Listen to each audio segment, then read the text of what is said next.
11 years ago, I actually moved to Coeur d'Alene, and at the time I weighed 509.6 pounds. I did not know that. And I decided to join Weight Watchers after seeing a picture of myself. And the rest is history. I've lost a large amount of weight, over 300 pounds, and feel super healthy. I decided at about 400 pounds that I would do a triathlon someday, and I did. At about 7 months old, our son started having seizures. And from that point on, it was just a nightmare, in and out of hospitals constantly, different drugs, diets, surgeries. He made it to about 8 years, so about 4 years ago, he actually passed away from it. And I just kind of threw myself into running at that point.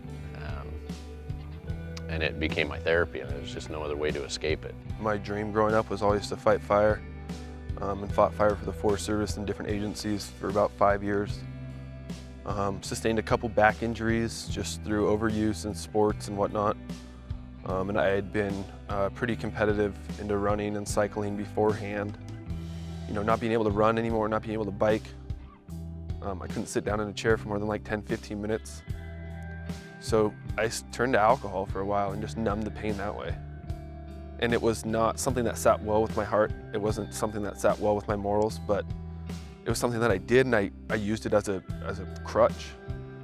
It's pretty hard to go out every night and drink when you have to wake up at 5 a.m. the next morning to go bike. My wife and I went through a number of struggles and some counseling, which helped us because a few years later I chopped off my right hand, which created some huge financial struggles, as well as, now what do you do for work? I was a contractor. And it was several years getting back to work. Then recently, back a few years ago, I got diagnosed with prostate cancer.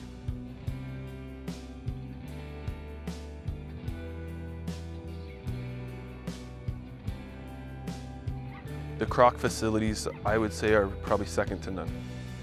I mean, you have everything from the ability to see your stroke underwater, what you look like underwater, all the way to the ability to break down, you know, microseconds of your run stride. And then the facilities and the staff are, I mean, top notch.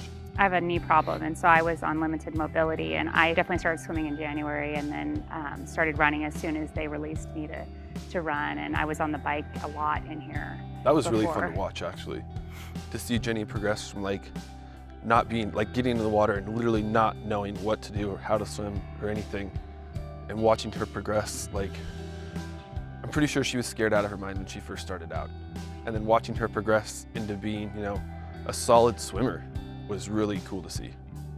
Deborah did a great job of teaching me about running and things I could do to improve my form, which would improve my speed and also keep me from being hurt. And swimming, when I started swimming, I couldn't hardly swim. I could make it one lap in the pool and cling to the other side of the pool and gasp for air and then try to make it back to the other side. If it hadn't been for being able to be here at the Kroc Center, I don't know if I would have even been able to do the swim portion of it.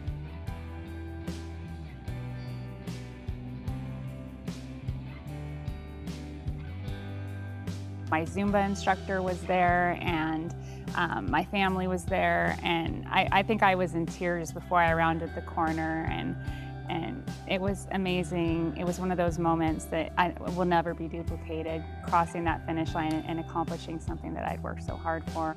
I might have been able to enter a race and hopefully complete it without having had the team and the Kroc Center, but being able to do it and feel like I did well, it was just like, I felt really good to have a goal accomplished.